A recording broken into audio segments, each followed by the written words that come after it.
तमोविद्विषावहै तेजस्विनावधीतमस्तु मा विद्विषावहै। ॐ शान्ति शान्ति शान्तिः।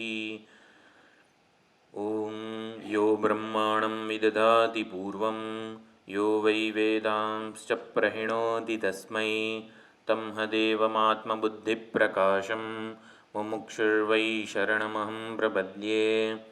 ॐ शान्ति शान्ति शान्तिः। हरिः ॐ श्रीगुरुभ्यो नमः। हरिः ॐ।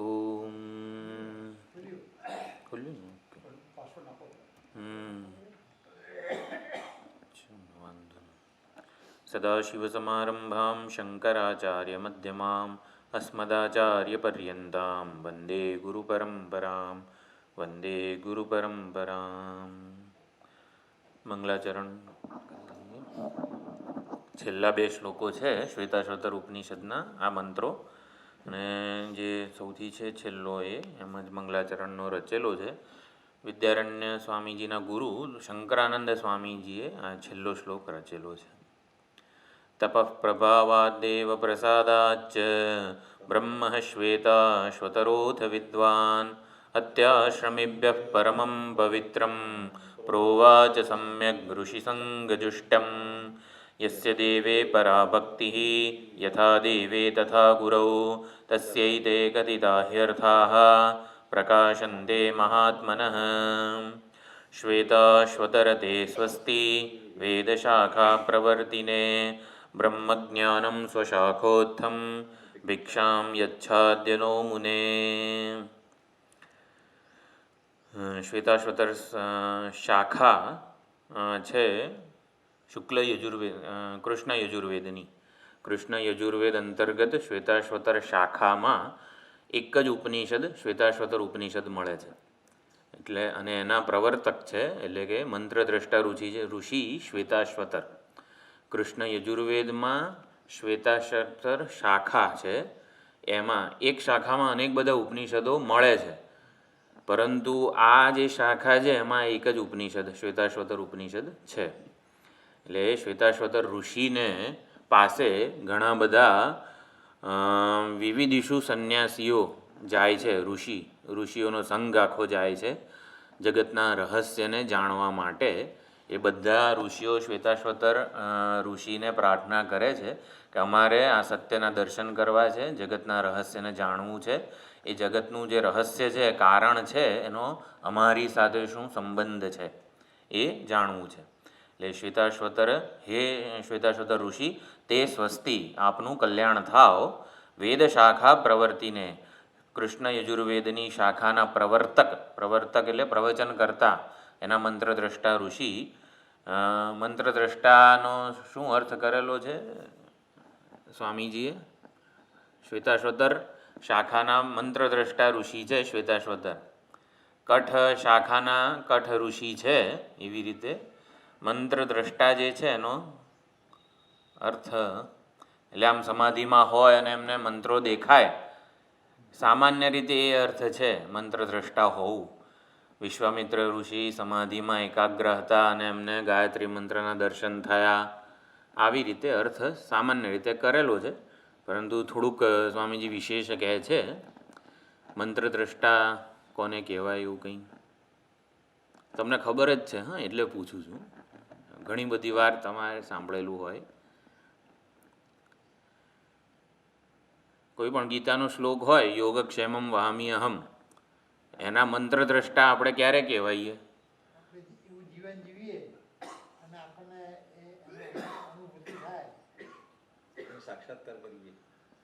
હા, એટલે સાક્ષાત્કાર એટલે આમ શું, આમ આપણને આમ દેખાય યોગક્ષેમમ વહામી અહમ એવું.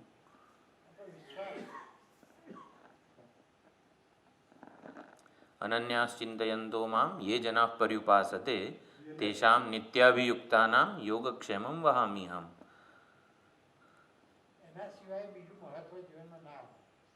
ના, એટલે જે ઓલું કયા એના ઉપર ગીતા ઉપર ટીકા લખનારા પંડિત જગન્નાથ મિશ્ર એ ટીકા લખતા હતા. યોગક્ષેમ વહામ્યહમ એની ઉપર ઓલી ગામઠી ભાષામાં ટીકા લખતા હતા. તો ભગવાન યોગક્ષેમનું વહન કરે છે. વહન કરેલું ગાડું જેમ બળદ ખેંચે ને એવી રીતે ખેંચે છે એમ. ભક્તના યોગક્ષેમનો ભાર ભગવાન ખેંચે છે. એ કે ખેંચે છે ભગવાન ભક્તને યોગક્ષેમ આપે છે. દદામી અહમ, એમણે ટીકામાં એમની ગામઠી ભાષામાં દદામી લખ્યું હતું. પછી આખું એમને સુંદર વાત કરેલી છે ઘણી વખત. એક નાનું છોકરું આવ્યું, બધો મોટો બધો ભાર લઈને ઘરે બધું સામાન આ તે બધું મૂકી ગયું અને બધું લોહી લુહાણ હતું. એટલે એણે કંઈક વહામીને બદલે દદામી લખી દીધું હતું. ત્યાં વહામી ઉપર ચંદનનું જે આપણું ચોક નથી હોતો, ચંદનનો ચોક, એ આમ લખી નાખ્યો હતો. તેના સુંદર હોઠ ઉપર આખું ચંદનનો આમ ચોક હતો એ બાળક ઉપર. બહુ સુંદર શ્યામ સુંદર બાળક હતું. પછી એ તો પોતે નદીએ નાહવા ગયા હતા. નદીએ નાહીને પાછા આવ્યા ત્યારે એમના ધર્મપત્નીએ કીધું એક બાળક પાસે તમે આટલું બધું મોકલ્યું, એને લોહી લુહાણ કરેલો છે અને ચંદન એના હોઠ ઉપર આવું બધું છે. એટલે ત્યારે એમને ખબર પડી કે ભક્તના યોગક્ષેમનું વહન જ કરે છે ભગવાન. કંઈ આપે છે આપીને છૂટા થઈ જાય છે એવું નથી, વહન કરે છે ખરેખર. આ ઉદાહરણ ઘણીવાર કીધેલું છે પણ આ તો જસ્ટ. એટલે એ દદામી વહામી અહમ યોગક્ષેમના ગીતાના વાક્યનો અર્થ જે છે એ એમણે પોતાના જીવનમાં ચકાસી જોયો. એ પંડિત જગન્નાથ મિશ્રએ યોગક્ષેમમ વહામી અહમ ગીતાના વાક્યનો અર્થ પોતાના જીવનમાં ચકાસીને જોયો. એટલે એને મંત્રદ્રષ્ટા કહેવાય. અનુભવ્યો, ચકાસીને જોયો કે ખરેખર એ પ્રમાણે છે કે નહીં એમ. એટલે કે કોઈ પણ, એટલે શ્વેતાશ્વતર ઋષિ ઉપનિષદના મંત્રદ્રષ્ટા છે. એટલે કે ઉપનિષદમાં જે મંત્રો છે એ બધાના અર્થ એમણે પોતાના જીવનમાં ચકાસીને જોયા છે. ખરેખર ઉપનિષદ જેવું કહે છે એવું જ આત્મતત્વ છે, એવું જ પરમાત્મા તત્વ છે, એવું ને એવું જ.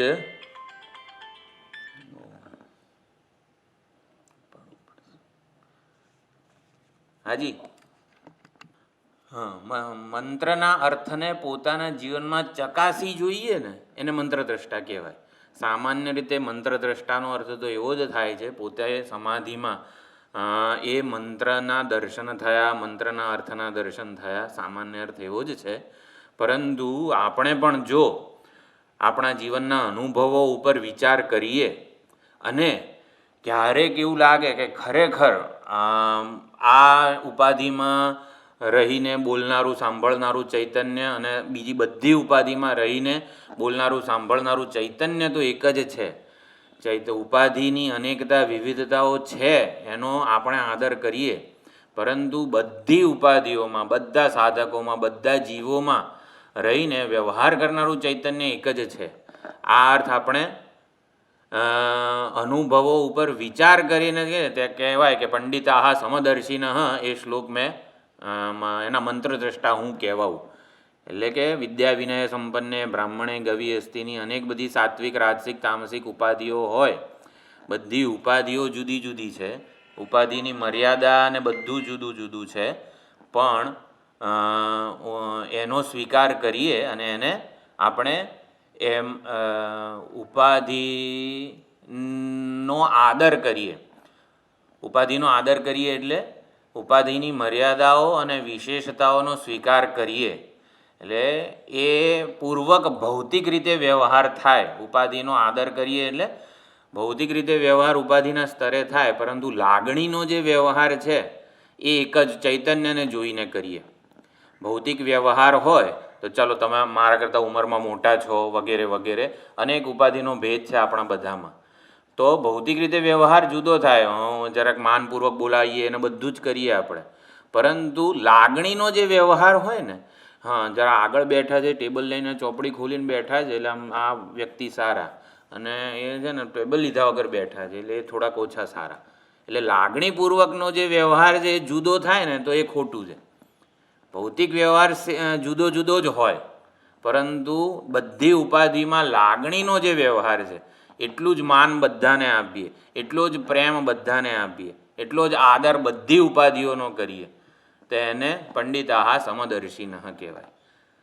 સમદર્શન લાગણીના સ્તરે છે અને ભૌતિક સ્તરે બધો જ વ્યવહાર જુદો જુદો છે.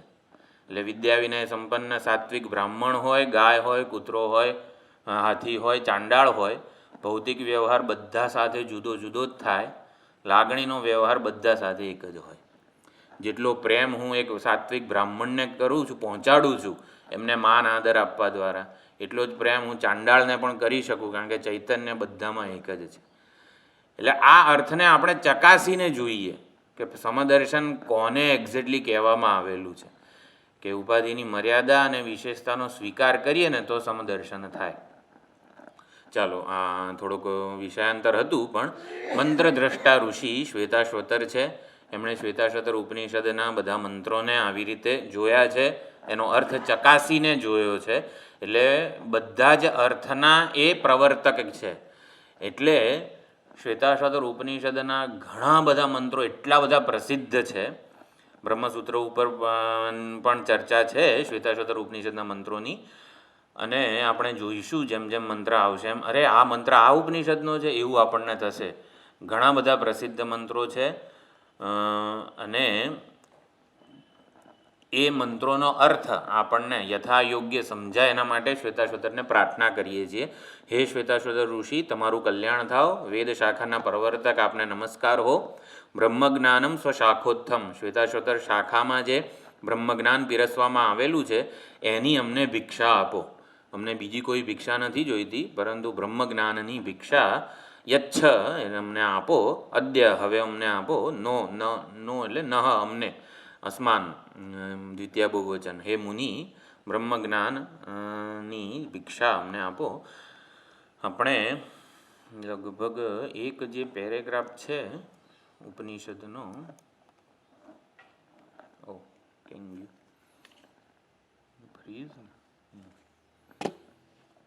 ઉપનિષદનો શાંતિપાઠ છે, કૃષ્ણ યજુર્વેદ એટલે સહનાવવતું, અને છઠ્ઠા અધ્યાયમાં એટલે શ્વેતાશ્વતરના છઠ્ઠા અધ્યાયમાં યો બ્રહ્માણમ વિદધાતિ પૂર્વમ મંત્ર પણ છે. એટલે આ બે શાંતિ મંત્ર આપણે ઉપનિષદના પ્રારંભે બોલીશું. આ જે ગીતા પ્રેસની ચોપડી છે એમાં એક આ મંગલાચરણ લખેલું છે. નિત્યાનંદમ નિરાધારમ નિખિલાધારમ અવ્યયમ નિગમાદ્યગતમ નિત્યમ નીલકંઠમ નમામ્યહમ. શ્વેતાશ્વતર ઉપનિષદમાં રુદ્રમ જે રુદ્ર પ્રશ્ન છે ને એમાં એના ઘણા બધા મંત્રો અહીંયા આવે છે. એટલે શ્વેતાશ્વતરના અધિષ્ઠાતા દેવ છે શ્રી શંકર ભગવાન, નીલકંઠ ભગવાનને અમે નમસ્કાર કરીએ છીએ. તો આપણે આ પહેલી લીટી જોયેલી છે. એકવાર એવું હોય ને તો આપણે ભાષ્યની પહેલી લાઈન બોલીએ.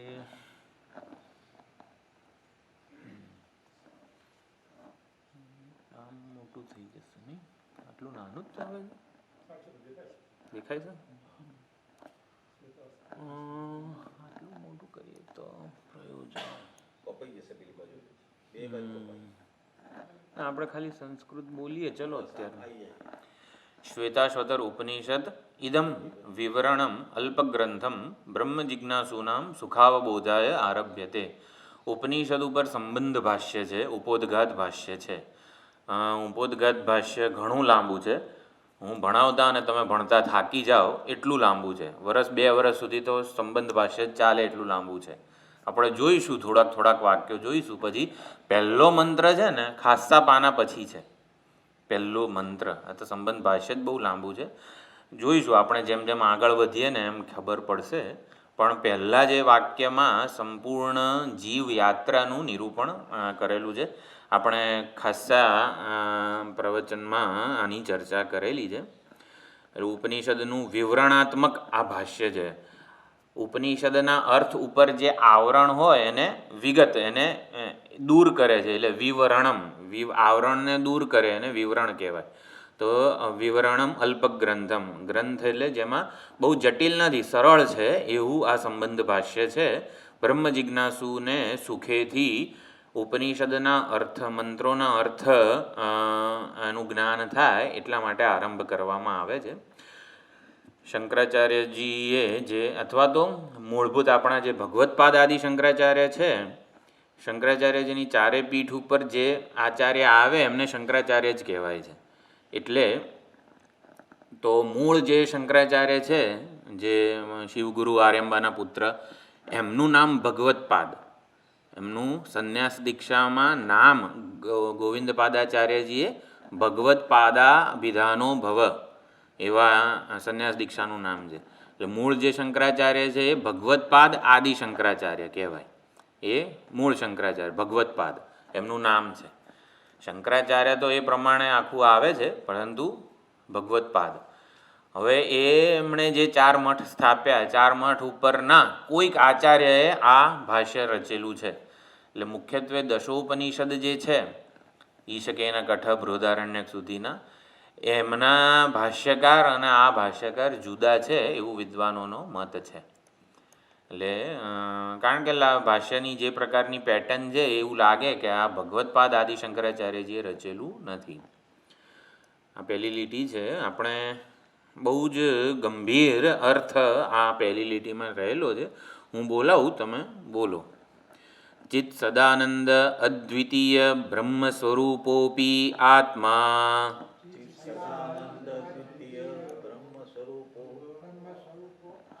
ચિત સદાનંદ અદ્વિતીય બ્રહ્મ સ્વરૂપ અપી આત્મા. એટલે ચિત સત અને આનંદ, સચ્ચિદાનંદ અદ્વિતીય બ્રહ્મ સ્વરૂપ આત્મા છે, છતાં પણ સ્વાશ્રયયા સ્વવિષયયા અવિદ્યયા સ્વાનુભવગમ્યયા સાભાસયા. તો અવિદ્યાને લીધે અવિદ્યાના 4 વિશેષણ અહીંયા કીધા છે. સ્વાશ્રયયા ચૈતન્યના જ આશ્રય રહેલી, સ્વવિષયયા ચૈતન્યને જ વિષય કરનારી, સ્વાનુભવગમ્યયા અવિદ્યા છે એનું પ્રમાણ શું છે? ભાઈ મને અનુભવાય છે, હું અજ્ઞાની છું.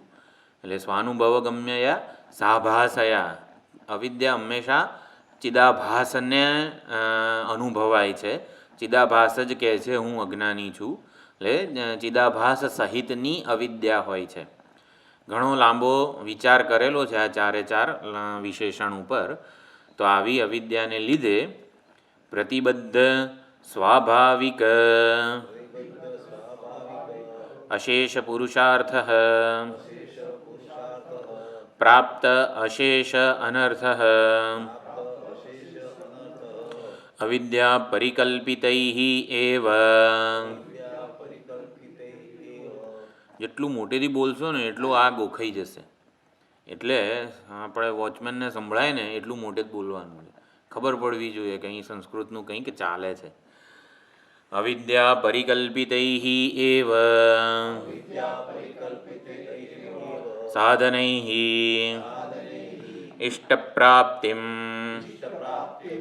ઇષ્ટપ્રાપ્તિમ ચ અપુરુષાર્થમ પુરુષાર્થમ મન્યમાનઃ મોક્ષાર્થમ અલભમાનઃ. લાંબુ થઈ જશે. પ્રાપ્ત શું ક્યાં ગયું? પ્રતિબદ્ધ સ્વાભાવિક અશેષ પુરુષાર્થ.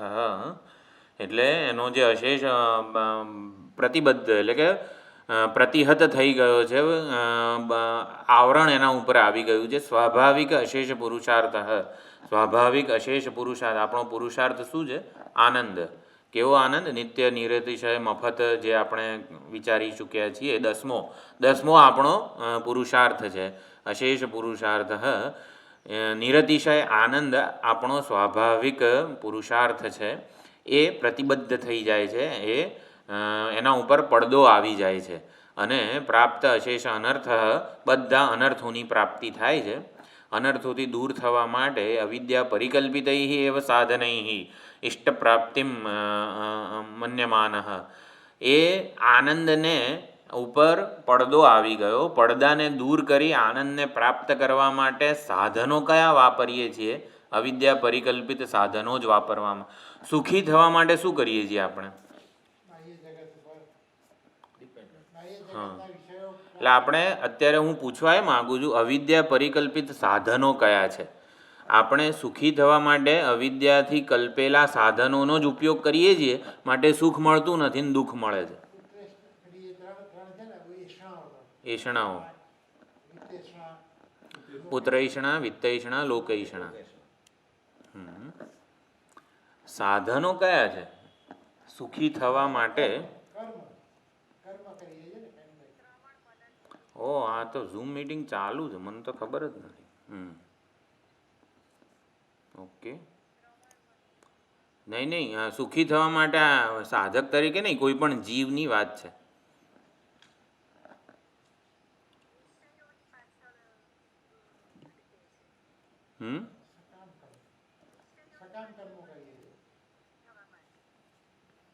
મને અવાજ ઓછો કેમ આવે? હા, શું કીધું તમે? વિષયો.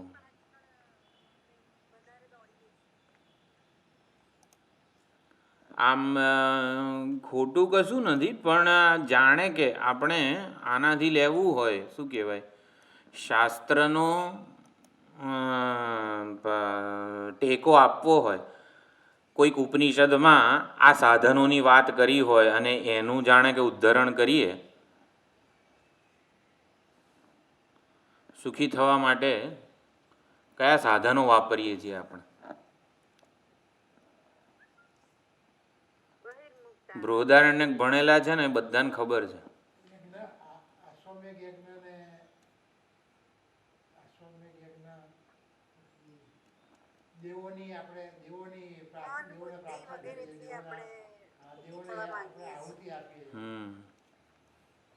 મન બુદ્ધિ એ સાધ્ય અન્ન છે. એ આપણે જેવું કરીએ ને એવા આપણને પ્રાપ્ત થાય. પાંક્ત કર્મો યજમાન, પત્ની, પુત્ર, માનુષવિત્ત, દૈવવિત્ત. આ અવિદ્યા પરિકલ્પિત. એટલે સુખી થવા માટે કંઈક તો કરવું પડશે ને. એમ બેઠા બેઠા પલાઠી વાળીને બેસીશું સુખી થઈ જઈશું? કંઈક કર્મ કરવું પડશે. કર્મ કરવું પડશે એટલે હું કરતા ભોગતા છું એવી સમજ હોવી જોઈએ. હું કરતા ભોગતા છું એટલે કે અવિદ્યા કલ્પિત ઉપાધિ અથવા તો ઉપાધિ કલ્પિત વ્યક્તિત્વને મારે દેહાભિમાન ટકાવવું પડશે. સુખી થવા માટે દેહાભિમાન જોઈશે, એટલે કે અલ્પ ઉપાધિનું અભિમાન જોઈએ. અને પછી હું કરતા ભોગતા છું એવી સમજપૂર્વક કર્મો કરવા પડે. એટલે ક્રિયાકારક ફળભેદ જે છે ને આખો, કર્તા, કર્મ, કરણ, સંપ્રદાન, અપાદાન, ઉપાદાન અને અધિકરણ, આ બધી વિભક્તિઓ કે કારકો જે છે ને, એટલે કે કર્તૃત્વ, ભોક્તૃત્વ, આ બધા સુખી થવાના સાધનો છે. સુખી થવા માટે કંઈક કરવું પડશે. કંઈક કરવા માટે સૌથી પહેલાં દેહાભિમાન જોઈએ. એટલે આ બધા સાધનો છે, અવિદ્યા પરિકલ્પિત સાધનો છે. હું કરતા ભોગતા છું એવું માનીને જ આપણે કર્મો કરીએ છીએ. એટલે જે પાંક્ત કર્મો, સકામ કર્મો, વૈદિક કર્મો, શેમાં આવ્યું હતું? પહેલા અધ્યાયમાં જ આવ્યું હતું ને. યજમાન, પત્ની, પુત્ર, માનુષવિત્ત, દૈવવિત્ત. તો આ સુખી થવા માટે આપણે જે કરીએ છીએ સામાન્ય રીતે એની અહીંયા વાત છે. તો અવિદ્યા પરિકલ્પિત એવ સાધનૈ ઇષ્ટ પ્રાપ્તિમ. સુખી થવા માટે જેનો ઉપયોગ કરીએ છીએ ને એ પોતે અવિદ્યાથી કલ્પાયેલા છે, સાચા નથી. અને એટલે જ સુખ મળતું નથી અને એના બદલે પ્રાપ્ત અશેષ અનર્થ, એટલે અપુરુષાર્થમ પુરુષાર્થમ મન્યમાન. જે પુરુષાર્થ નથી હકીકતમાં, કર્તૃત્વ ભોક્તૃત્વ ટકાવી રાખીને કોઈ દિવસ આપણને નિરતિશય આનંદ મળવાનો નથી. અપુરુષાર્થમ પુરુષાર્થમ મન્યમાન, મોક્ષાર્થમ અલભમાન. મોક્ષ તો મળવાનો જ નથી. કર્તૃત્વ ભોક્તૃત્વ ટકાવી રાખીને આપણને ક્યારે જે શાશ્વત નિત્ય આનંદ છે એ મળી શકે નહીં. પછી મકરાદિભિ ઇવ રાગાદિભિ ઇતસ્તત સમાકૃષ્યમાણ. રાગ, દ્વેષ, ઈર્ષ્યા, કામ, ક્રોધ, લોભ, મોહ વગેરે બધા મગરો છે. એ મગરો વડે સંસારમાં અહીંથી ત્યાં ખેંચ તાણ, એક રાગને સંતોષીએ ત્યાં બીજો ઊભો થાય અને પછી ત્રીજા માટે દ્વેષ જન્માવે, આના માટે ઈર્ષ્યા જન્માવે. એટલે અવિદ્યા પરિકલ્પિત સાધનો એટલે કે કર્મો, સકામ કર્મો જે છે એના વડે તો આપણે ઇતસ્તત સમાકૃષ્યમાણ, અહીં ત્યાં ખેંચાયા જ કરવાના છીએ. શાંતિ કે નિરાત કોઈ દિવસ મળવાની નથી. સુર નર તિર્યગાદિ પ્રભેદ ભેદિત નાના યોનિષુ સંચરન. સુર નર દેવ માનવ તિર્યક પશુ પક્ષી વગેરે અનેક બધી યોનિઓમાં એમાં સંચરણ થાય છે. આટલું ચિત્ત સદાનંદ અદ્વિતીય સ્વરૂપ એટલે કે સચ્ચિદાનંદ સ્વરૂપ પરમાત્માથી અત્યારે જે છે ને એનો અનુવાદ થયો કે આપણે કઈ રીતે આ જીવનને પ્રાપ્ત થયા છીએ આટલું એટલે બ્રહ્મ સ્વરૂપથી છેક અત્યારે જે પ્રમાણે દુઃખી વગેરે સુખી દુઃખી સંસારી જીવનું આ અનુવાદ થયો. આ બધો અધ્યારોપ જ છે હકીકતમાં. અને હવે એ અત્યારે જે સુખી દુઃખી થઈ રહ્યો છે જીવ પાછો પોતાના બ્રહ્મ સ્વરૂપને કેવી રીતે મળે એ હવે અહીંયા કહે છે કે એનાપી સુકૃત કર્મણા સુકૃત એટલે કે પુણ્યકર્મો વડે કેટલાક પુણ્યકર્મો વડે આપણા જે બ્રાહ્મણાદિ અધિકારી શરીરમ પ્રાપ્ત અધિકારી શરીર મળે. અધિકારી શરીર મળે એટલે કેવું કે જે કર્મો કરીએ ને એના આપણને એ પ્રમાણે ફળ મળે. બ્રાહ્મણાદિ અધિકારી શરીરમ પ્રાપ્ત કર્મો અને ઉપાસનાઓ આ અવિદ્યા પરિકલ્પિત સાધનો એટલે શું? કર્મો અને કર્તૃત્વ બુદ્ધિપૂર્વક થયેલા કર્મો અને ઉપાસનાઓ.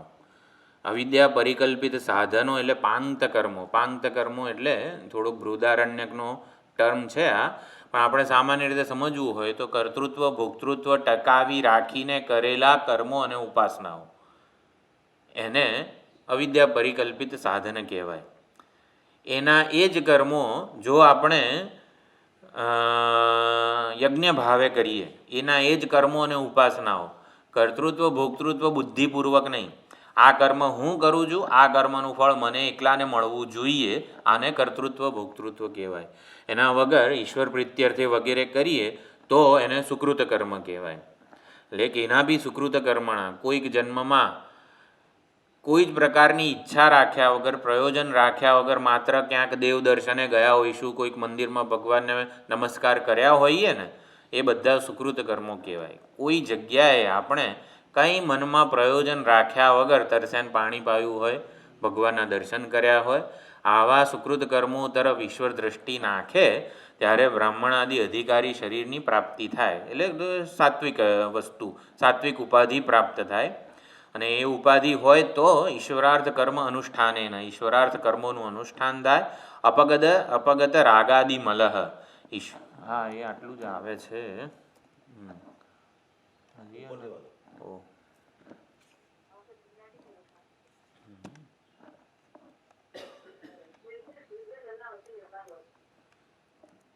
જરા જુદું આવે છે. ઈશ્વરાર્થ કર્માનુષ્ઠાનેન અપગત રાગાદિ મલહ ઈશ્વર પ્રીત્યર્થે જ્યારે કર્મોનું અનુષ્ઠાન થાય ત્યારે રાગ વગેરે જે મળ છે ને એ દૂર થઈ જાય.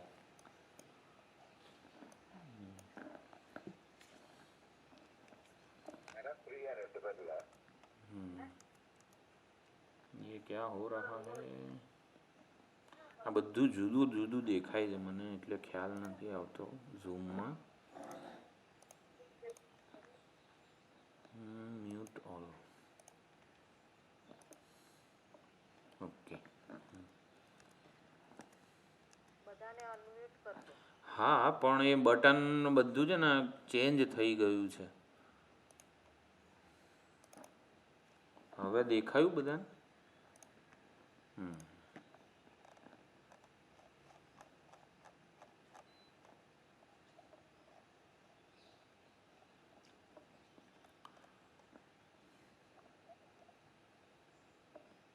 અનિત્યત્વાદિ દર્શનેન એટલે જ્યારે ઈશ્વરાર્થ કર્મોનું અનુષ્ઠાન કરીએ, યજ્ઞ ભાવે આપણા કર્તવ્ય કર્મો અને ઉપાસનાઓ વગેરેનું અનુષ્ઠાન કરીએ ને તો જ સંસારમાં ના દોષો આપણને જણાય, એના વગર નહીં જણાય. જગતમાં જ્યારે ભોગ બુદ્ધિપૂર્વક વ્યવહાર કરીએ તો જગતમાં આ સુખ મેળવી લઉં, ઓલું સુખ મેળવી લઉં, આટલા કર્મો કરીને સ્વર્ગનું સુખ મેળવી લઉં એવું જ થયા કરે. જ્યારે જગતમાંનો વ્યવહાર યોગ બુદ્ધિપૂર્વકનો હોય ત્યારે ને ત્યારે જગતની મર્યાદાઓ કે જગત પાસેથી મને જેવું સુખ જોઈએ છે એવું મળવાનું નથી. એટલે જગતમાં અનિત્યત્વાદી દર્શને ન એટલે જગત અનિત્ય છે, જગતના વિષયો વગેરે બધું અનિત્ય છે, સાતિશય છે, એ બધું ખબર પડે. ક્યારે? ઈશ્વરાર્થ એટલે કે યોગ બુદ્ધિપૂર્વક કર્મો થાય તો અને તો જ આ દોષો જણાય આપણને. ઉત્પન્ન ઇહ મૂત્રાર્થ ફલભોગ વિરાગ વૈરાગ્યની સામાન્ય વ્યાખ્યા છે. આપણે વૈરાગ્ય વિશે પણ ઘણી બધી ચર્ચા કરેલી છે. જગતના સુખ કે વિષયો માટે આપણને વૈરાગ્ય જન્મે, એની સાથે સાથે આ ઉપાધિના માટે આપણને જે આ શરીરની અનુકૂળતાઓ સાચવું તો સુખી થઈશ ને વગેરે પણ જે છે એ બધું જ આપણે પડતું મૂકવું પડે. શરીરની અનુકૂળતાઓ સાચવીને સુખી થઈશ એ આગ્રહ પણ છોડવો પડે. એટલે શરીરની બધી ઉપાધિની બધી અનુકૂળતાઓ આગ્રહો છોડવામાં જ સુખ છે, એને પકડી રાખવામાં જરાય સુખ નથી. એને પણ વૈરાગ્ય વગેરે કીધેલો છે. એટલે વૈરાગ્ય જન્મે, અને જેવો વૈરાગ્ય જન્મે એવું સત્ય શું છે એને જાણવાની ઈચ્છા પણ જન્મે. એટલે કે વૈરાગ્ય અને જિજ્ઞાસા આ બે વસ્તુ વેદાંતમાં આચાર્ય પાસે જઈએ ને પહેલાં હોવી જોઈએ. આપણે કર્મો કરવા હોય, કંઈક સારો કોઈક યજ્ઞ કરવો હોય તો અર્થી સમર્થ એ યજ્ઞ કરવાના આપણી પાસે ધન હોવું જોઈએ, માણસો હોવા જોઈએ. આટલો મોટો કંઈક યજ્ઞ કરવો હોય, સોમ યજ્ઞ વગેરે, તો માણસો એટલે એ પ્રમાણેનું આપણી પાસે પાવર હોવો જોઈએ, થોડી સત્તા હોવી જોઈએ, થોડું આ હોવું જોઈએ. એને કર્મો કરવાનું અધિકારિત્વ કહેવાય. અર્થી સમર્થ દ્વિજ, ભાઈ એણે ઉપનયન સંસ્કારથી માંડીને જે કંઈ પણ હોય કરેલું હોવું જોઈએ. બુધ ઇતિ મતિમાન, આટલું ભણેલો છું, કંઈ હાવ અભણ નથી, વગેરે કર્મકાંડના અધિકારિત્વ જુદા છે. વેદાંતમાં શું અધિકારિત્વ જોઈએ? સાધન ચતુષ્ટય, બરાબર, વૈરાગ્ય અને જિજ્ઞાસા. આ વૈરાગ્ય અને જિજ્ઞાસાપૂર્વક આચાર્ય પાસે જવાનું છે. એટલે કે દરેક આપણા નચિકેતા, અર્જુન ને નારદજી ને બધા જેટલા પણ છે ને બધાના વૈરાગ્ય અને જિજ્ઞાસા ઉપર આપણે જાતે ચિંતન કરવું પડે. એનો વૈરાગ્ય શું હતું, એની જિજ્ઞાસા શું હતી. વૈરાગ્ય અને જિજ્ઞાસાપૂર્વક ઉપેત્ય આચાર્યમ, આચાર્ય પાસે જાય. આચાર્ય દ્વારેણ વેદાંત શ્રવણાદિના અહમ બ્રહ્માસ્મિ ઇતિ બ્રહ્માત્મ તત્વમ અવગમ્ય. તો અહમ બ્રહ્માસ્મિ એ પ્રમાણે આ બ્રહ્માત્મ તત્વ જે છે એ જાણે છે. નિવૃત્ત અજ્ઞાન તત્કાર્ય, અને અજ્ઞાન અને એના કાર્યથી મુક્ત થાય છે. વીત શોક ભવતી. તો આટલું એક વાક્ય છે પહેલું. અવિદ્યા નિવૃત્તિ લક્ષણસ્ય મોક્ષસ્ય, આપણે તો વાંચવાનું હતું આ વાક્યની, ભૂલી ગયા. અવિદ્યા નિવૃત્તિ લક્ષણ મોક્ષ, એટલે મોક્ષનું લક્ષણ છે અવિદ્યાની નિવૃત્તિ. મોક્ષનું બીજું નામ અવિદ્યાની નિવૃત્તિ છે. એટલે મોક્ષ એટલે આમ બહુ ભારે શબ્દ લાગતો હોય તો અવિદ્યાની નિવૃત્તિ, આત્યંતિક નિવૃત્તિ, એને મોક્ષ કહેવામાં આવે છે. વિદ્યા અધીનત્વાત, અને મોક્ષ જે છે અવિદ્યાની નિવૃત્તિ રૂપ છે. વિદ્યા વડે જ એનું અનાવરણ થાય છે. માટે વિદ્યા અધીનત્વાત, મોક્ષ વિદ્યાથી પ્રાપ્ત થાય, જ્ઞાનથી. માટે યુજ્યતે તદર્થ ઉપનિષદ આરંભ, વિદ્યાર્થ આત્મજ્ઞાનને માટે ઉપનિષદનો આરંભ કરવામાં આવે છે. આપણે આ વાક્ય એકવાર આખું બોલી જઈએ છીએ એવું મારો વિચાર છે. કેટલી આમાં મિનિટ બાકી છે? 4 મિનિટ છે ને, વાંધો નહીં. ના એટલે આમાં મીટિંગ જે છે ને, ચિત્ સદાનંદ અદ્વિતીય બ્રહ્મ સ્વરૂપ અપિ આત્મા સ્વાશ્રયયા સ્વવિષયયા અવિદ્યયા સ્વાનુભવગમ્યયા સાભાસયા પ્રતિબદ્ધ સ્વાભાવિક અશેષ પુરુષાર્થ પ્રાપ્ત અશેષ અનર્થ અવિદ્યા પરિકલ્પિતૈઃ એવ સાધનૈઃ ઇષ્ટપ્રાપ્તિં ચ અપુરુષાર્થં પુરુષાર્થં મન્યમાનઃ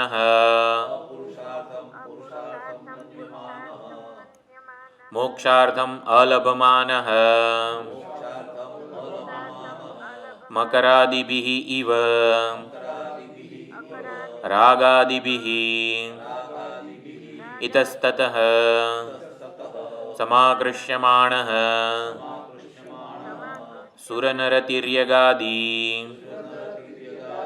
પ્રભેદ ભેદિત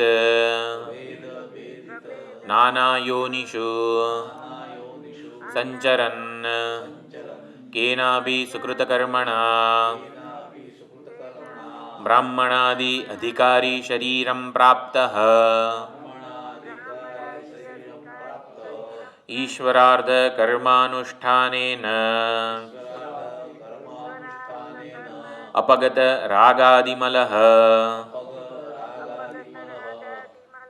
અનિત્યત્વાદિદર્શનેન ઉત્પન્ન ઇહામૂત્રાર્થ ભોગવિરાગઃ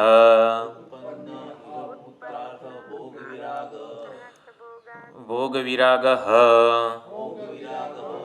ઉપેત્ય આચાર્યમ આચાર્યદ્વારેણ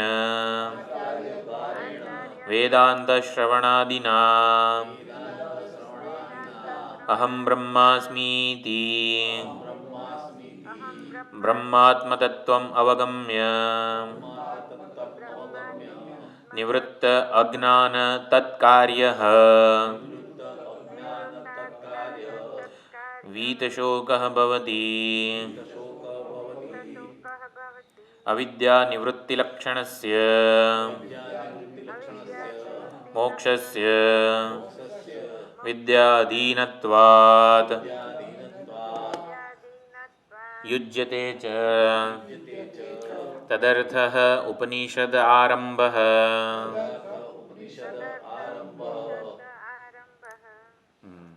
હવે ક્યાં ગયું?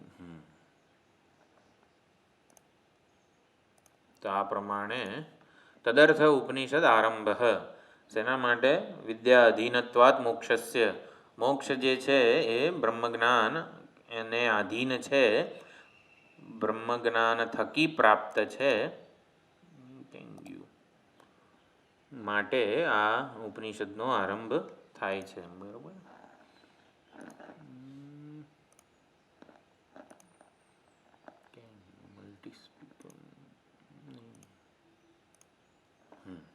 તદર્થ ઉપનિષદ આરંભ. આટલું આપણે જોયેલું છે. બરોબર. આમાં કોઈને કંઈ વૈરાગ્ય, જિજ્ઞાસા શું હતું? મુમુક્ષા અને જિજ્ઞાસા એમાં ખાસો આપણે જોયો તો ફરક. વૈરાગ્યની વ્યાખ્યા કરી આંતરિક સ્વતંત્રતા, આંતરિક પ્રસન્નતા. એ ક્લિપ મેં જુદી મોકલેલી હતી.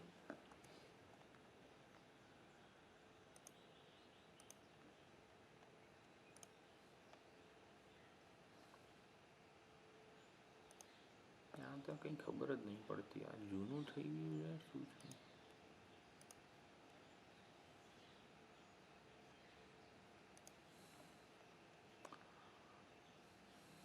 ઇનવેલિડ મીટિંગ આઈડી જ કહે છે.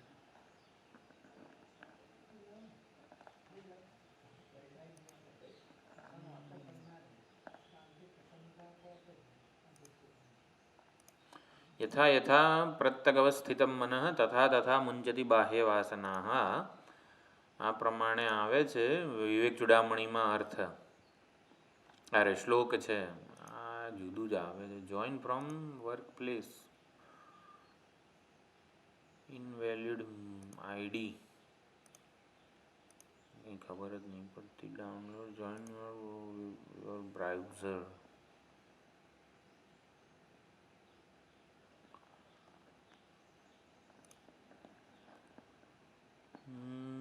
કઈ રીતે ઓપન થાય છે?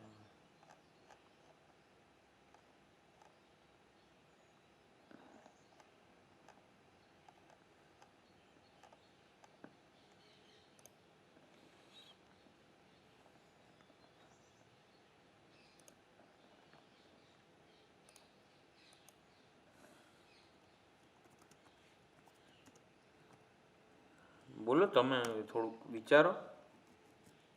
વૈરાગ્ય શું હતું? જિજ્ઞાસા અને વૈરાગ્ય, મુમુક્ષા અને જિજ્ઞાસા. આમાં તો નથી દેખાતું કંઈ.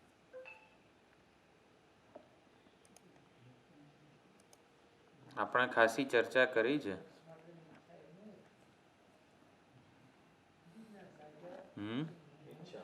એક આખો ક્લાસ મુમુક્ષા અને જિજ્ઞાસા પર લીધો હતો.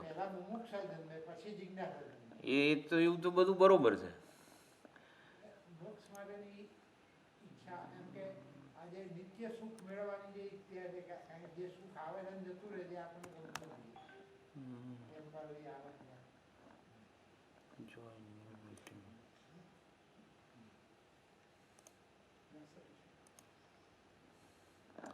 શાસ્ત્રના સમર્થન પૂર્વક આપણે તો કરવું પડે. શું છે આ બધું? કઈ સમજણ નહીં પડતી.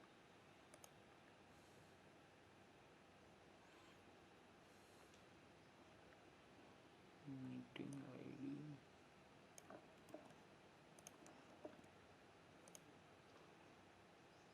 ઇનવેલિડ જ આવે છે, કઈ ખબર નહીં પડતી.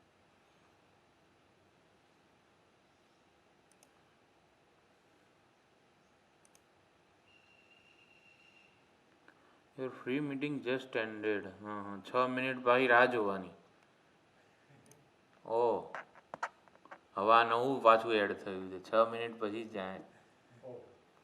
કંઈ નહીં, હવે છે ને આ ગૂગલ મીટિંગ ઉપર જોઈએ કેવું છે. ગૂગલ મીટ શરૂ કરવું હોય આમાં તો કઈ રીતે થાય છે? હા, એટલે ગૂગલ મીટ.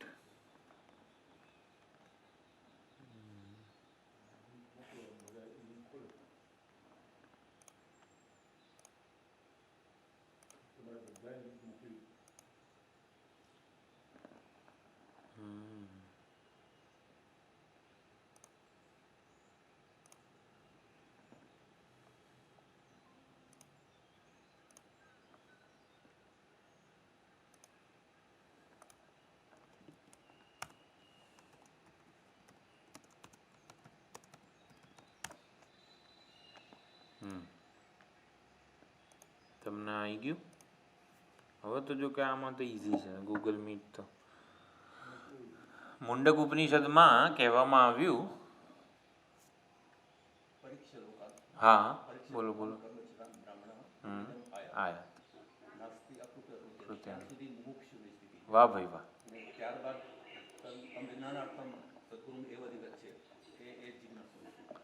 ત્યાં અવાજ આવે છે ને? એ પ્રોજેક્ટરમાં સાઉન્ડ ગયો છે. એનો સાઉન્ડ આપણે બંધ કરીએ તો હવે ક્યાં ગયું? આમાં શેર થશે કે નહીં ખબર નહીં. બહુ સરસ. નાસ્ત્ય કૃતઃ કૃતેન, એટલે કે ગમે તેટલા કર્મોને ઉપાસનાઓ કરીશ પણ મને જેવું જોઈએ છે ટકાઉ સુખ, કાયમી સુખ એ મળવાનું નથી. એટલે જગત આવું છે તેવું છે એ નિર્ણયને આપણે વૈરાગ્ય વગેરે નથી કહેતા. ગમે આ લોકના પરલોકના ગમે તેવા દિવ્ય ભોગો પણ નચિકેતાએ કીધું મને નહીં જોઈએ વગેરે. એટલે જગતમાંથી મને જે સુખ જોઈએ જે મળવાનું નથી. નાસ્તિ અકૃતઃ કૃતેન, કૃતેન કર્મણા, કંઈક કરીશ અને સુખી થઈ જઈશ એવું નથી. એટલે જગતનો કંઈ દોષ નથી. કંઈક કરું અને મને જગતમાંથી સુખ મળી જાય ને એવું નથી. ના, એટલે જગતનો કોઈ દોષ નથી, જગતનો કંઈ વાંક નથી મને સુખ ના આપી શકે એમાં. મારામાં કંઈક તકલીફ છે. એટલે તકલીફ કે જે છે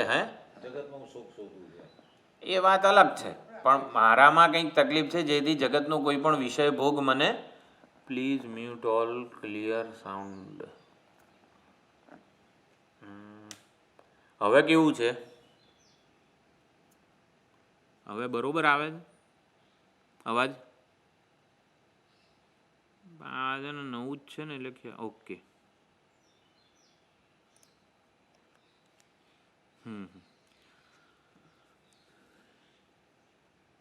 હું કરતા ભોગતા છું એવી સમજ મારી હોય ત્યાં સુધી મને જગતનું કોઈ પણ સુખ, આ લોકનું, પરલોકનું, બ્રહ્મલોકનું કોઈ પણ સુખ સુખી નહીં કરી શકે.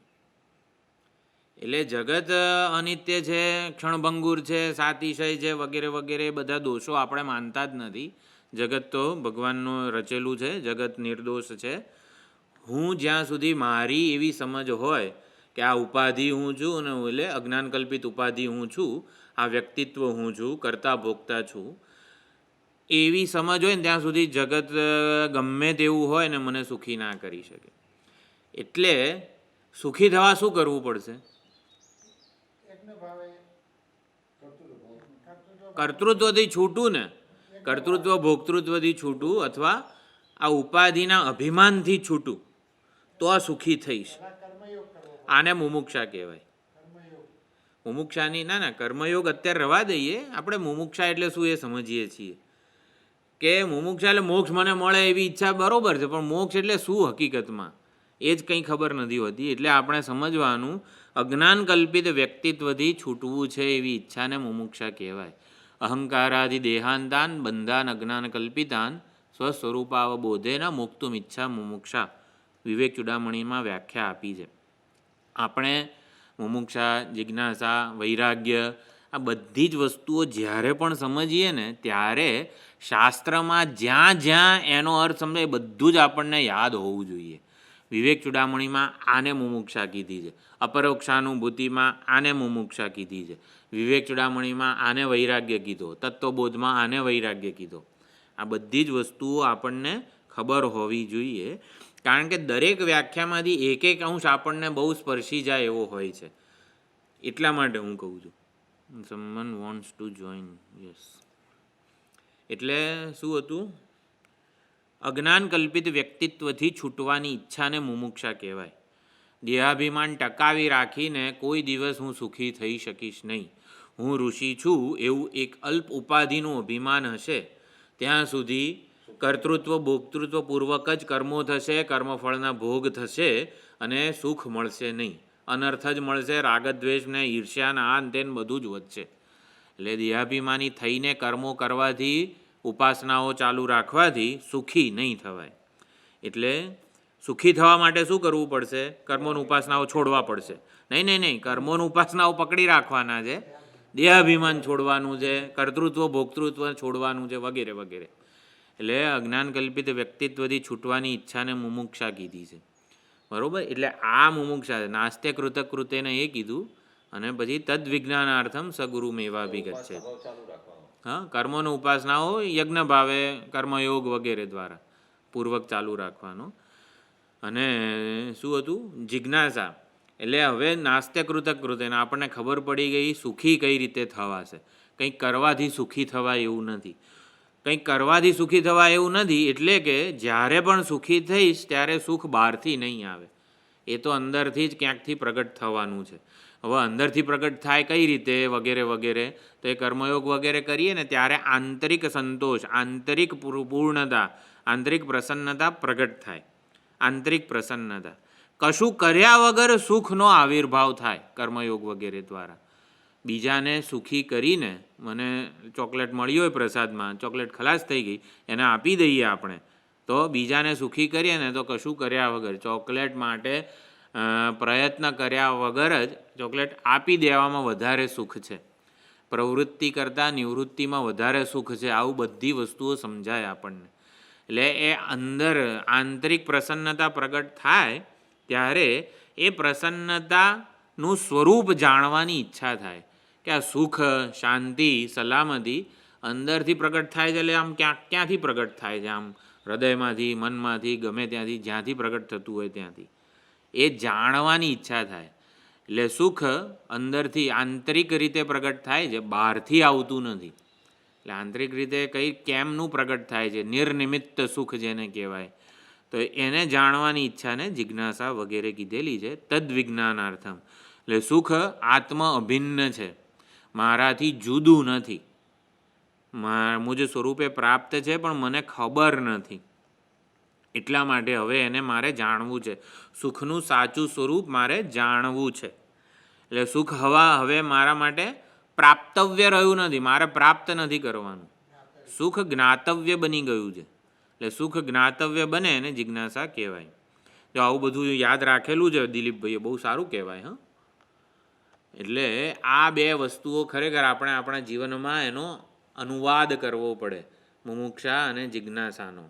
સામાન્ય રીતે સુખી થવાનો પ્રયત્ન કરતા હોઈએ, એ સુખી થવાનો પ્રયત્ન છૂટે ને એટલે મુમુક્ષા કહેવાય.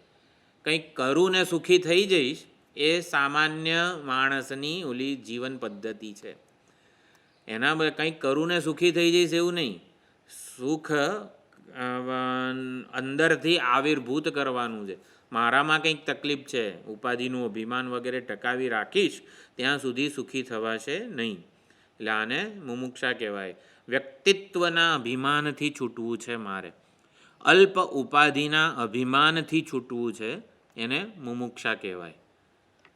મુમુક્ષા એટલે આ અલ્પ ઉપાધિના અભિમાનથી મારે છૂટવું છે, પરિચ્છિન્નતાથી છૂટવું છે. આ ઉપાધિ હંમેશા મને સીમિત, પરિચ્છિન્ન, એક ઉપાધિમાં કેદ જ બતાવે છે. એટલે એ પરિચ્છિન્નતાથી છૂટવું છે. ધીસ સ્ટેપ ઇઝ યોર, એને મુમુક્ષા કહેવાય. અપરિચ્છિન્ન એ મારું પોતાનું સ્વરૂપ છે, એને જાણવું છે, એને જિજ્ઞાસા કહેવાય. તો આ પ્રમાણે ખાસી આપણે ચર્ચા કરેલી જ છે મુમુક્ષા જિજ્ઞાસાની, બહુ સુંદર રીતે. લગભગ આ જે નોટ્સ મેં મોકલી છે ને એમાં પણ લખેલું આવે જ છે. તો હવે આમાં શાંકર ભાષ્ય શેર કરવું હોય તો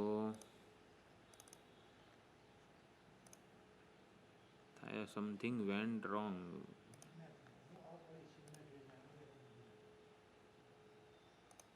હવે આગળ આપણે વધીએ છીએ, આટલી ચર્ચા તો થયેલી છે, ઘણો વખત થયો નહીં, નવરાત્રિ પહેલાં કદાચ લીધો હશે ક્લાસ આપણે.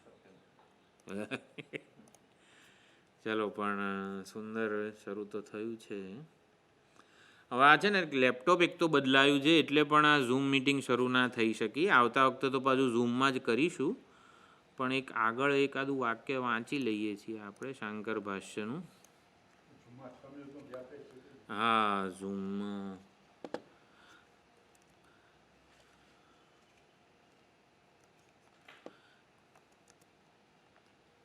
ઝૂમ છે ને અત્યારે ઓપન નહોતું થતું, એટલે એકવાર 40 મિનિટ પૂરી થાય ને પછી 6 મિનિટનો ગેપ આપવો પડે છે, પછી બીજી 40 મિનિટ ઓપન થાય છે. હવે એવું મારા ખ્યાલથી આપણે 6 મિનિટ સુધી રાહ જોઈએ ત્યાં તો મુમુક્ષા કહીને જિજ્ઞાસા કહી બધું જતું રહે. એટલે હવે જોઉં છું આ બીજો ક્લાસ આવે પહેલાં ગૂગલ મિટિંગમાં તમને કેવો અનુભવ રહ્યો. ગૂગલ મિટિંગમાં એક જ લિંકમાં બધું ચાલશે મારા ખ્યાલથી, કે 60 મિનિટે પૂરું થઈ જાય છે. એ પણ જોવું જ પડશે. 60 મિનિટે પૂરું જ થાય છે ને, ચાલુ રહે છે. પણ આમાં હું ભાષ્ય બતાવી શકતો નથી, ખબર નહીં. સમથિંગ વેન્ટ ગૂગલ મીટ મોર કન્વિનિયન્ટ. ઓકે, સારું. તો ચાલો અત્યારે ગૂગલ મીટ ઉપર રાખીએ છીએ, કારણ કે ઝૂમમાં છે ને કંઈક પાછું 6 મિનિટ રાહ જોવાની ને એવું બધું આવે છે. હું વિચારી લઈશ આમાં સ્ક્રીન શેર કઈ રીતે થાય છે. અત્યારે મારામાં એરર આવે છે. તદ્વિજ્ઞાન. હવે ઉપનિષદ છે ને, આટલો આપણે જે અર્થ ભણ્યા એના સમર્થનમાં અનેક બધા ઉદ્ધરણો આપે છે. એટલે એ ઉદ્ધરણો આપણે જોવા પડે. આપણે થોડાક જોઈએ છીએ, પછી આગળ જેમ જેમ થોડું થોડું તો જોઈ લઈએ. ચાલો. તથા તદ્વિજ્ઞાનાદ અમૃતત્વમ. હવે જ્ઞાનથી જ અમરતા મળે એવું ક્યારે હોય? જ્યારે અમરતા આપણું પોતાનું સ્વરૂપ હોય, આપણને પ્રાપ્ત હોય. અજ્ઞાનને લીધે ખાલી અપ્રાપ્ત હોય એવો ભાસ થતો હોય. બરોબર. બીજું કંઈ ઉદ્ધરણોમાં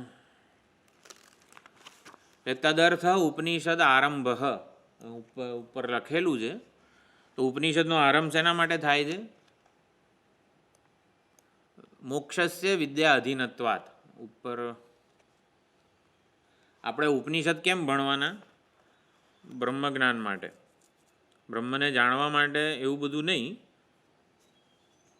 કોઈ કહે કે બ્રહ્મને જાણવા માટે ઉપનિષદ ભણીએ છીએ, તો બ્રહ્મ તો અવ્યવહાર્ય છે. બ્રહ્મને ભણીને બ્રહ્મને જાણીને છે ને વ્યવહારમાં કશો ફાયદો થવાનો નથી. આપણને સારી નોકરી મળી જાય વગેરે વગેરે, કંઈ ધંધો સારો થાય એવું કંઈ થવાનું નથી. એટલે બ્રહ્મ તો અવ્યવહાર્ય છે. તો પછી બ્રહ્મને ભણવાનું શેના માટે? બ્રહ્મ જ્ઞાનનો વ્યવહારમાં કોઈ ફાયદો નથી. તો વ્યવહારમાં કોઈ ફાયદો નથી. આપણો દાંત દુખતો હશે તો દુખતો જ રહેશે. એટલે વાત એમ છે કે બ્રહ્મ અવ્યવહાર્ય છે. એટલે બ્રહ્મ જ્ઞાનનો વ્યવહારમાં કોઈ ઉપયોગ નથી. તો પછી ઉપનિષદો ભણવાના કેમ? જાણી શકાય.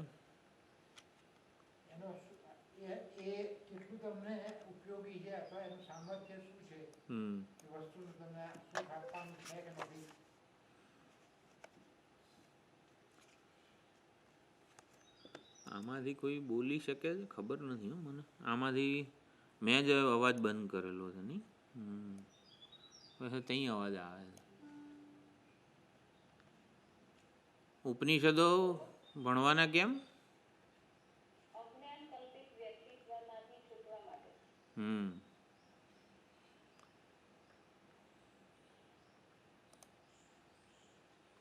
अनम्यूट करना पड़ेगा ना. You can't unmute. ઓકે. આપણે શેના માટે કર્યું હતું? શ્રવણ શેના માટે કરવાનું વિચાર કરેલો ને? શ્રવણ કરતી વખતે શું ધ્યાન રાખવાનું હતું?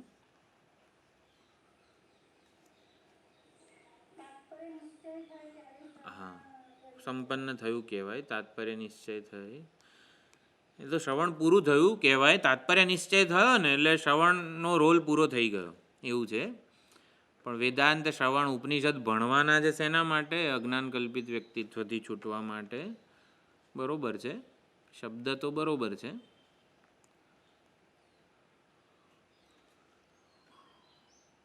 હું વિશે હા સ્વરૂપની જાણકારી માટે. બરોબર.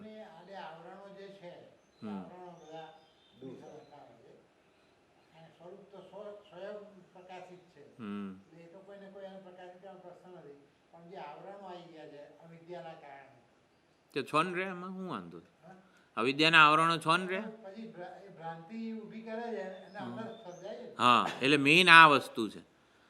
અત્યારે જે કંઈ પણ દુઃખ, અનર્થ, ત્રાસ, સંતાપ અનુભવી રહ્યો છું એ અવિદ્યાને લીધે. કોઈ જગતનો કોઈ વાંક નથી ને કોઈનોય કશો વાંક નથી, મારોય વાંક નથી, કોઈનાય કર્મોનોય વાંક નથી. એમ કહે ને આ પાછલા જન્મના કર્મોને લીધે દુઃખી, કોઈનોય વાંક નથી. દુઃખ માત્ર ને માત્ર અજ્ઞાન કલ્પિત છે, અનર્થ માત્ર ને માત્ર અજ્ઞાન કલ્પિત છે. એટલે અત્યારે મને જે કંઈ પણ દુઃખ, સંતાપ વગેરે, અધૂરપ, અપૂર્ણતા, ઇનએડિક્વસી, અસ્વસ્થતા અનુભવાઈ રહી છે એ માત્ર ને માત્ર અજ્ઞાન કલ્પિત છે. અજ્ઞાનને લીધે મારામાં જણાય છે. એટલે મારે દુઃખથી, અસંતોષથી, અસ્વસ્થતાથી છૂટવા માટે કશું કરવાનું નથી, અજ્ઞાનને દૂર કરવાનું. એટલે અજ્ઞાનને લીધે અનર્થો સર્જાઈ રહ્યા છે. એટલે અજ્ઞાનની નિવૃત્તિ એ મારા જીવનનું મુખ્ય પુરુષાર્થ. એને જ એટલે જ કીધું ને આગળ મોક્ષ કોને કીધો છે? અજ્ઞાન નિવૃત્તિ લક્ષણસ્ય મોક્ષસ્ય. એટલે અજ્ઞાનની નિવૃત્તિ. હું વિશેની વિપરીત સમજ જે છે ને એના લીધે દુઃખ છે, સંતાપ છે, અધૂરપ છે, અપૂર્ણતા છે, રાગ દ્વેષ છે, બધું છે. એટલે હું વિશેની વિપરીત સમજને છોડવા માટે હું ઉપનિષદ ભણું છું. બધા જ દુઃખનું મૂળ રહેઠાણ કયું છે? હું વિશેની વિપરીત સમજ. હું વિશેની વિપરીત સમજ હોય, અજ્ઞાન કલ્પિત વ્યક્તિત્વ કીધું, કરતા ભોગતા કીધું, બધા દુઃખ કોને ચોંટે? કરતા ભોગતાને ચોંટે. એટલે હું વિશેની વિપરીત સમજ ચાલુ રાખીને કોઈ દિવસ સંતાપથી, દુઃખથી, અધૂરપથી, અપૂર્ણતાથી છૂટી શકાશે નહીં. એટલે ઉપનિષદ શેના માટે ભણવા છે? બ્રહ્મને જાણવા માટે નહીં, હું વિશેની વિપરીત સમજને સુધારવા માટે, છોડવા માટે આપણે ઉપનિષદનો આરંભ થાય છે. એ અવિદ્યાની નિવૃત્તિ કરે. અવિદ્યાની નિવૃત્તિ થાય એ માત્ર ને માત્ર જ્ઞાનથી જ થાય છે. માટે મોક્ષ જે છે એ જ્ઞાનથી પ્રાપ્ત થાય એવી રીતે કીધેલું છે. મારામાં મને જણાતી અધૂરપ અપૂર્ણતા અવિદ્યાને લીધે કલ્પાયેલી છે. એટલે અવિદ્યાને લીધે કલ્પાયેલી અધૂરપ અવિદ્યા કલ્પિત સાધનોથી પૂરી થાય એવી નથી. હું કંઈક કરીશ એ બધા સાધનો પણ અવિદ્યાથી પરિકલ્પિત જ હશે. અવિદ્યા પરિકલ્પિત સાધનો એટલે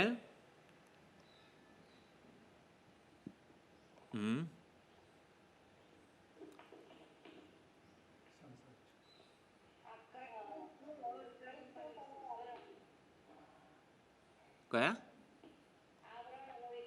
નહીં, અવિદ્યા પરિકલ્પિત સાધનો કયા?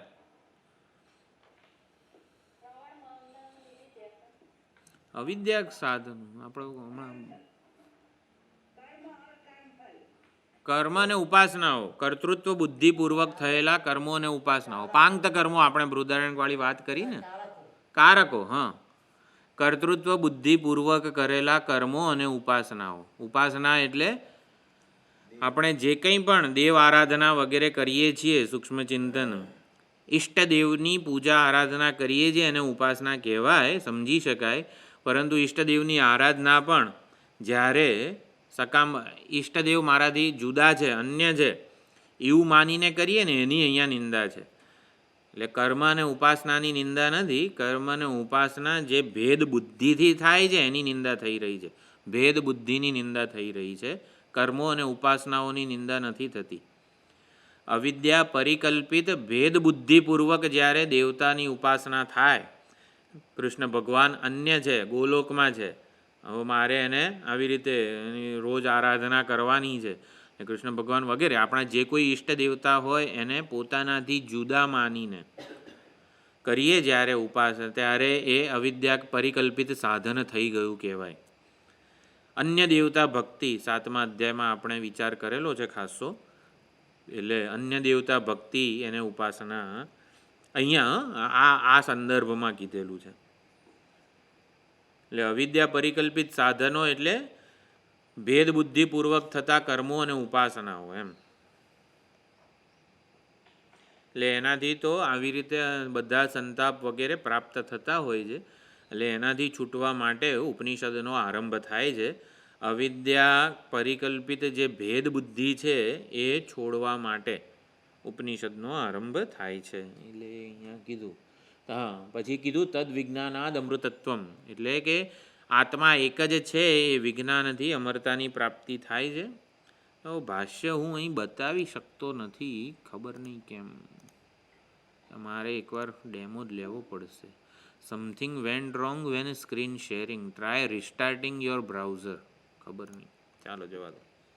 તદર્થ ઉપનિષદ આરંભ.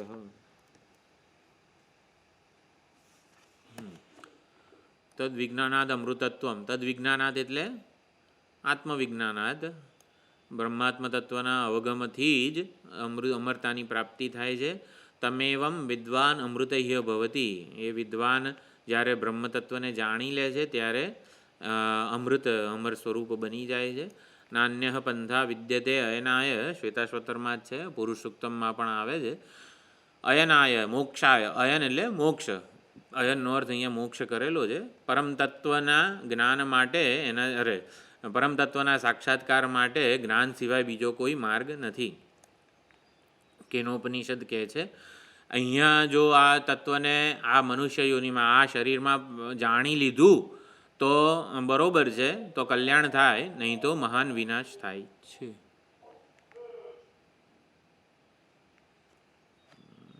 પછી યા એતદ વિદુઃ અમૃતાઃ તે ભવંતી.